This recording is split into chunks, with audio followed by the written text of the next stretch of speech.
मुबादला के ज़खायर हैं उनमें मुसलसल कमी आ रही है, उसका जो इम्पैक्ट है वो ज़मीन पर आना शुरू हो गया है। जैसे कि अगर आप देखें तो पाकिस्तान में आटे का बहरान है, जिस साल के अंदर 80% जो है वो आटे की कीमत में इजाफा हुआ है। 2 नवंबर 2018 में इक्तिसादी राब्ता कमेटी एक फैसला करती है कि मुल्क में जो गंदम होगी उसके जो स्ट्रेटेजिक रिजर्व्स होंगे वो 10 लाख मैट्रिक टन जो थे उसको बढ़ाकर ये कर दिया जाएगा 20 लाख मैट्रिक टन। ये क्यों किया गया था? क्योंकि जो एक उस वक्त भी एक क्राइसिस आया था, मुल्क के अंदर गंदम की शॉर्टेज हो गई थी और जिसकी वजह से फिर हमने इंपोर्ट्स करना शुरू कर दी। तो चूंकि शॉर्टेज हो चुकी थी तो फैसला ये हुआ कि 10 लाख मैट्रिक टन से 20 लाख मैट्रिक टन जो है वो गंदम उसका एक स्ट्रेटेजिक रिजर्व होगा। फिर उसको सामने रखते हुए और जो गंदम की पैदावार है उसको सामने रखते हुए जो गैप होगा वो फिर इंपोर्ट से कवर किया जाएगा।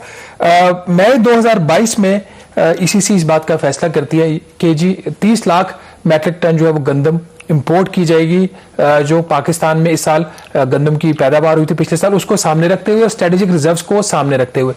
फिर जुलाई 2022, 15 जुलाई 2022, क्योंकि इस वक्त मुल्क जो है उसमें डॉलर की जो सूरत हाल वो खराब होना शुरू हो जाती, उतनी ज्यादा खराब नहीं थी जितनी आज है। एक फैसला करती है इक्तिसादी राब्ता कमेटी, एक पहले काबीना कमेटी बनाती है और फिर इक्तिसादी राब्ता कमेटी फैसला करती है कि जो गंदम की इंपोर्ट है, पहले जो 30 लाख मैट्रिक टन थी उसको उन्होंने कहा जी कि अब हम सिर्फ 16 लाख मैट्रिक टन जो है गंदम दरामद करेंगे।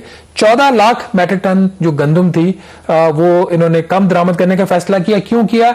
2 फैसले हुए। एक तो ये कि उन्होंने कहा जो स्ट्रेटेजिक रिजर्व्स हमने 20 लाख मैट्रिक टन करने थे उसको हम कम करके 10 लाख मैट्रिक टन कर देंगे। क्यों कर देंगे?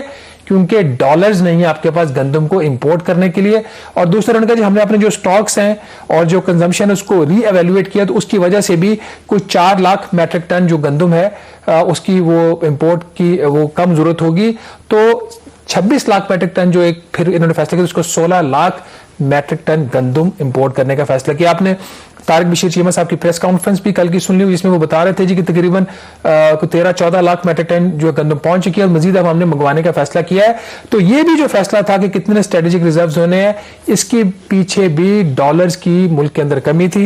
मैंने प्रोग्राम से पहले जो उसका डाटा है स्टेट बैंक ऑफ पाकिस्तान का और पाकिस्तान ब्यूरो स्टैट्स का उसको चेक किया तो अभी तक जो गंदम नवंबर के महीने तक, नवंबर 2022 तक पाकिस्तान ने जो गंदम दरामद की है, जो रिकॉर्ड शो कर रहा है वो तकरीबन 11 लाख मैट्रिक टन की है और जिसकी जो लागत है वो $460 मिलियन। तो कामरान यहाँ पे एक चीज क्लियर हो जाती है कि सूबाई हुकूमतों में जो भी मिसमैनेजमेंट हो वो अपनी जगह पे, गंदम की दरामद में कमी का जो फैसला किया गया था वो डॉलर्स की शॉर्टेज की वजह से किया। अब ये फेडरल गवर्नमेंट का फैसला होता है। इसमें एक और जो फैक्टर है, ये तो आपने बता दिया कि इस वजह से जो आटा है मार्केट, ओपन मार्केट में महंगा है। दूसरा जो सिंध गवर्नमेंट ने जो सपोर्ट प्राइस है, वीट सपोर्ट प्राइस, वो जो नया सीजन है वो भी इंक्रीज कर दी। तो उसकी एंटिसिपेशन में कितना ये रोल है, क्योंकि ओपन मार्केट में उस वजह से भी कीमतें फिर ऊपर गई हैं। 2 चीजें हैं। ये फैसला भी जो मिनिमम वीट सपोर्ट प्राइस है वो वफाकी हुकूमत इक्तिसादी राब्ता कमेटी करती है। अच्छा। तो सिंध हुकूमत को इन्होंने मुराद अली शाह साहब को डार साहब ने खुद पर्सनली रिक्वेस्ट किया था कि आप 4000 रुपए फी मन जो इसकी कीमत है वो मुकर्रर ना करे, इससे मुल्क में महंगाई होगी। वो उन्होंने बात इनकी नहीं मानी।